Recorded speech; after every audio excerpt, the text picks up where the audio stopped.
Good morning dear students. आज हम अपनी पुस्तक भाषा प्रीत का शब्द भंडार पढ़ेंगे, जो हमारी अर्धवार्षिक परीक्षा का ही भाग है। सबसे पहले पर्यायवाची शब्द से शुरू करते हैं। बच्चों, हमने पिछले सप्ताह शब्द विचार पाठ पढ़ा, जिसमें हमने शब्दों की उत्पत्ति यानी जन्म, रचना यानी बनावट, अर्थ यानी शब्दों के विभिन्न प्रकार के अर्थ और चतुर्थ प्रयोग अर्थ के आधार पर पढ़ा। शब्द विचार का हमारा तीसरा भाग था अर्थ के आधार पर शब्द। अर्थ के आधार पर हमने शब्दों के 6 भेद पढ़े थे, जिनमें पर्यायवाची, विलोम, अनेकार्थक, एकार्थक, श्रुति संभिन्नार्थक व अनेक शब्दों के लिए एक शब्द थे। आज हम अपना शब्द भंडार, जो शब्द विचार का ही भाग है, उसे पढ़ रहे हैं, यानी हम अपने शब्दों को पढ़ने और समझने का विस्तार कर रहे हैं, जिससे आपके शब्द ज्ञान में वृद्धि हो सके।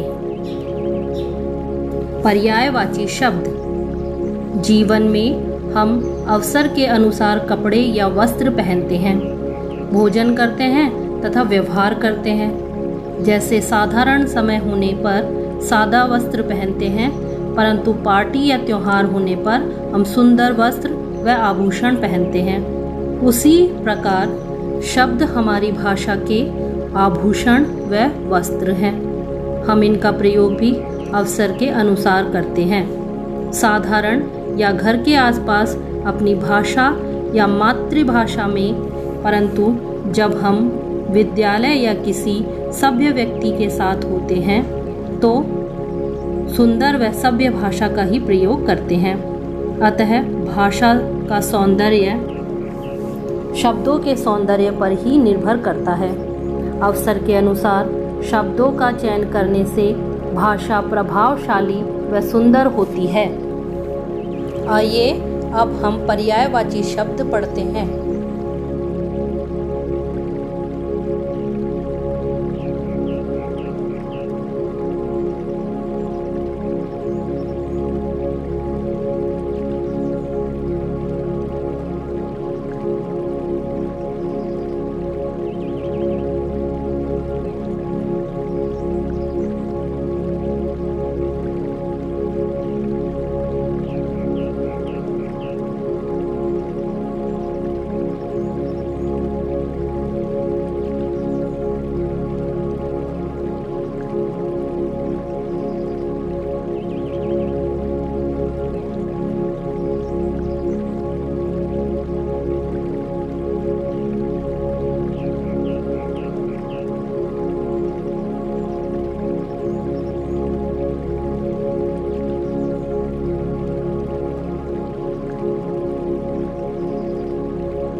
विपरीतार्थक शब्द या विलोम शब्द। भाषा का व्यवहार में प्रयोग करना हमारे शब्दों के ज्ञान पर ही आधारित होता है। जब हमारे पास बहुत बड़ा शब्द भंडार होता है तो हम उचित शब्दों का इस्तेमाल करना सीख जाते हैं। विपरीत अर्थ वाले शब्दों के प्रयोग से भाषा का प्रभावपूर्ण रूप सामने आता है। जैसे यक्ष रात दिन मेहनत करता है, इसलिए कक्षा में प्रथम आता है। यहाँ रात और दिन विलोम शब्द हैं। ये हमारे शब्द के ज्ञान को विस्तृत या बड़ा करते हैं। ये शब्द उपसर्ग, परिवर्तन, न या अ शब्द लगाकर, लिंग परिवर्तन या उपसर्ग जोड़कर बनाए जाते हैं। आइए अब हम विलोम शब्द देखते हैं।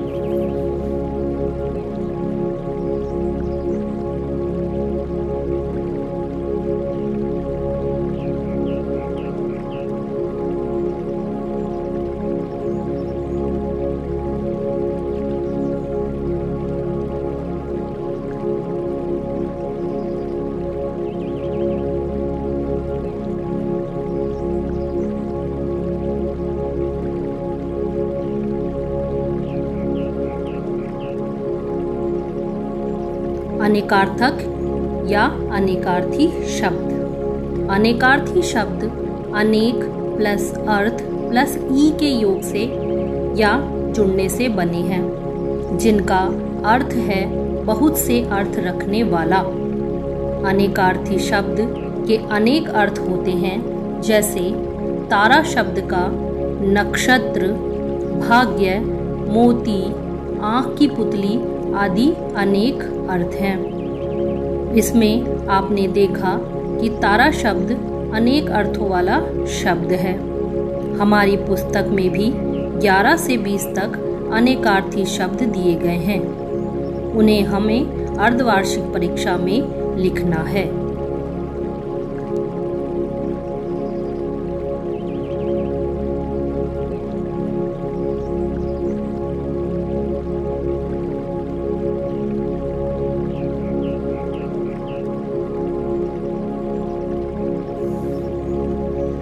फोर्थ या चतुर्थ हमारा बिंदु है अनेक शब्दों के लिए एक शब्द। हम भाषा को सुंदर, लघु यानी छोटा और प्रभावशाली बनाना चाहते हैं। हर कोई व्यक्ति यह चाहता है कि उसकी भाषा सब पर प्रभाव डाले। वह जो कुछ भी बोले उसे सब सुनना चाहिए। इसके लिए हम कम शब्दों में ज़्यादा प्रभाव डालना चाहते हैं, क्योंकि ज़्यादा बोलने वाले को कोई भी सुनना पसंद नहीं करता। इसके लिए हम थोड़े शब्दों में अधिक से अधिक भाव व्यक्त करना चाहते हैं। इसी कारण वाक्यांशों के लिए एक शब्द या शब्द समूह के लिए एक शब्द का प्रयोग करते हैं, जो हमारी पुस्तक में 11 से 23 तक दिए गए हैं। इनके ज्ञान द्वारा हम अपनी भाषा को प्रभावपूर्ण बनाते हैं। आइए अब हम अनेक शब्दों के लिए एक शब्दों पर नज़र डालें।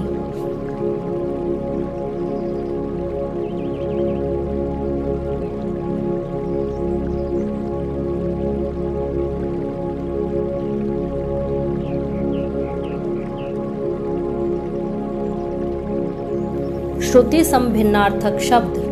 विश्व की प्राय सभी भाषा या लैंग्वेज में अनेक शब्द ऐसे होते हैं जिनके उच्चारण में अत्यल्प भिन्नता होती है, अर्थात उनमें बहुत कम अंतर दिखाई देता है, परंतु अर्थ की नज़र से वे बिल्कुल भिन्न होते हैं। यदि इन शब्दों को हम ध्यान से न देखें तो इनमें भारी गलती हो सकती है। हिंदी में धनु यानी धनुष और धेनु यानी गाय होता है। इनकी पहचान उचित उच्चारण या वर्तनी मात्रा व शब्द एवं प्रयोग से होती है। यहाँ धेनु यानी धनुष है और धेनु यानी गाय है, और दोनों ही शब्दों में सिर्फ एक मात्रा का अंतर है, परंतु अगर हम मात्रा को अगर ठीक से ना देखें तो हम दोनों शब्दों के अर्थ लिखने में गलती कर सकते हैं। आइए अब हम श्रुति संभिन्नार्थक शब्द पढ़ते हैं।